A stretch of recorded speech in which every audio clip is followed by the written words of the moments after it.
Oi, gente, bom estar com vocês aí de volta, né? Tô na reta final para acabar a primeira fase do Projeto Luz e neste momento estou analisando o livro do Jeremy Rifkin, The Emphatic Civilization, né? Uma civilização de empatia, né? Então esse episódio tem a ver com o tema e o nome do episódio é SUV em referência a esses carros, né? SUV. Não é um julgamento o episódio, é uma coisa para a gente perceber um fenômeno, né? Entender e tentar se libertar dele. Esse insight me veio outro dia, eu fui buscar o meu filho, né? Num colégio da Zona Sul do Rio de Janeiro, e a maioria, acho que dos colégios de bairros nobres do Brasil acontece esse fenômeno, né?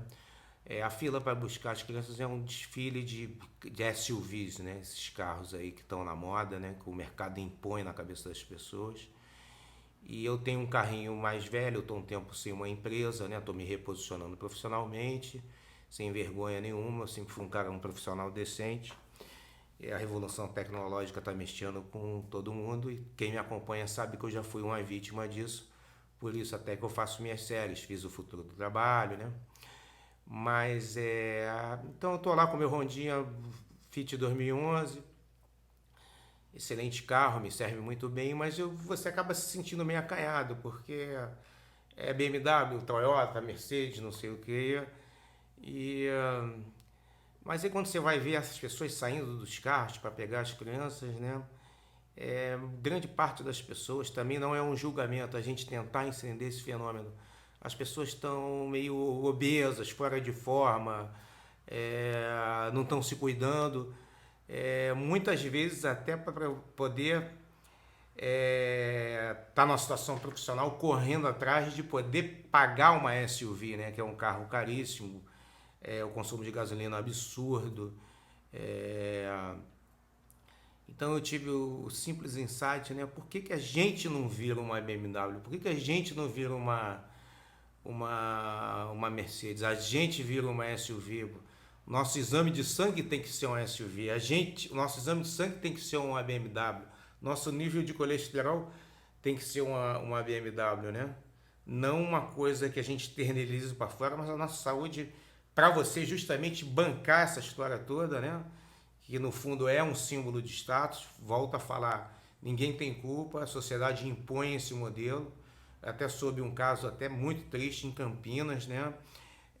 A menina, 14, 15 anos, ela tinha vergonha que a mãe fosse buscar ela com o carro, porque o carro da mãe não era uma SUV, era um carro mais antigo, tipo uma station wagon dessas da vida, né?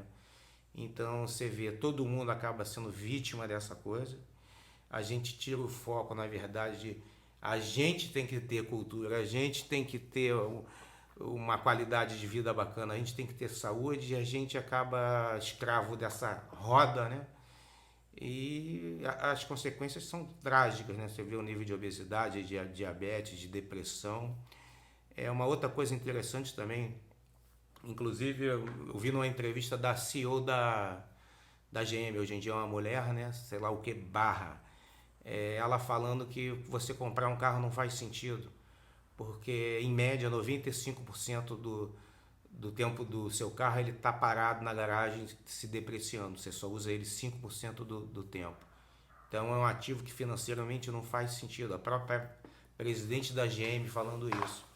Ainda tem outro detalhe, né? Com esse game dos carros elétricos, né?